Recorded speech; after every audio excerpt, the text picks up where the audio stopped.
may banta ng arestuhan sa Miss U. Ipinagtanggol ng Miss Universe Organization ang reigning title holder na si Fatima Bosch sa gitna ng kanyang rift kay Miss U Thailand National Director na si Nawat Saragrisil. Sa naunang IG story ni Nawat, sinabi niyang pinapabilis na ang proseso ng paglalabas ng arrest warrant kay Fatima. Kaugnay ito ng kasong defamation, false allegations at dissemination of false information. Pero suportado ng Miss U Organization si Bosch. Anila higit sa stage at corona. Ang organisasyon daw ay platform para labanan ng violence, intimidation at disrespect sa mga babae.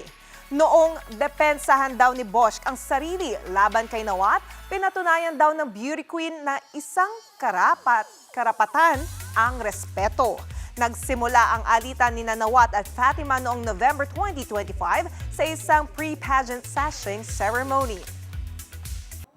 Mga kapatid, Johnny Alipon po. May say ka rin sa balitang napanood mo. Para sa breaking news, malalimang talakayan at istoryang mahalaga sa bawat Pilipino. Mag-follow at mag-subscribe na sa social media pages ng News 5.